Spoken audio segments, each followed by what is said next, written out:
নমস্কার বন্ধুরা, আশা করছি তোমরা সবাই অনেক ভালো আছো। চলো দেখে নিই তোমার পার্টনার কেন আসছে না তোমার কাছে। কোনো অবস্ট্রাকেল আছে, কোনো প্রবলেম আছে, কি আছে চলো দেখে নিই। ভিউয়ার্সের পার্টনাররা কেন আসছে না তাদের কাছে? ভিউয়ার্সের পার্টনাররা কেন আসছে না? পার্টনাররা কেন আসছে না তাদের?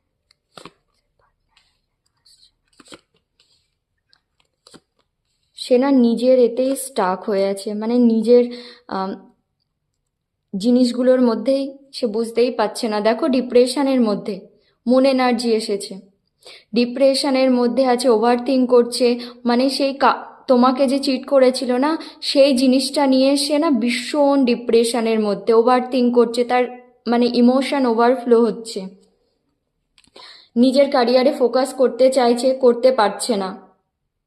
সে বুঝতেই পারছে না, সে স্টাক হয়ে আছে। মানে তোমার সঙ্গে যেটা করেছে না, সেই জিনিসে সে স্টাক হয়ে আছে, সেখান থেকে বেরোতেই পারছে না। হতে পারে কোনো নেগেটিভিটি আছে, কোনো ব্ল্যাক ম্যাজিক স্পেল বা কোনো নেগেটিভ থট, তোমার পার্টনারের কোনো পাস্ট ট্রমা, ফ্যামিলি ইস্যুস, মানে কিছু হতে পারে, ঠিক আছে? সেই জিনিসটা না তাকে বেঁধে রেখেছে। অবশ্যই কিছু তো আছে, কোনো নেগেটিভিটি আছে। তোমার পার্টনারের নিজের নেগেটিভ থটও হতে পারে, যদি কোনো থার্ড পার্টি, মানে কোনো পার্সন না থাকে, থার্ড পার্সন। তোমার পার্টনারের নিজের নেগেটিভ থট সে চাইলেই বেরোতে পারবে যদি একটু দেখে, কিন্তু সে না দেখার চেষ্টাই করছে না। সে ভাবছে আমি এই মানে সিচুয়েশনে না আটকে গেছি, সে বেরোনোর চেষ্টাই করছে না, সেই জন্যেই আসছে না।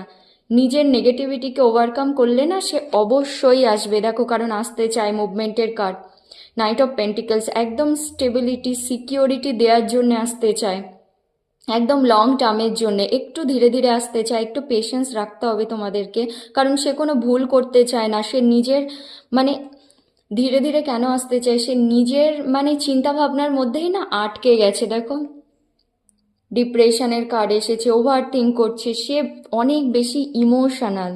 নিজের ক্যারিয়ারেও ফোকাস করার চেষ্টা করছে, কিন্তু হচ্ছে না না। আর দেখো, কেউ না আমার মনে হচ্ছে তার হার্ট ব্রেক করেছে, মানে কোনো থার্ড পার্টি, রোমান্টিক থার্ড পার্টির কাছে গেলে সে হয়তো, বা না যাদেরকে ট্রাস্ট করেছিল, তোমাকে ট্রাস্ট করেনি তারা, তো সেই জন্যে না সে এখন একটু রেস্টিং মোডে আছে।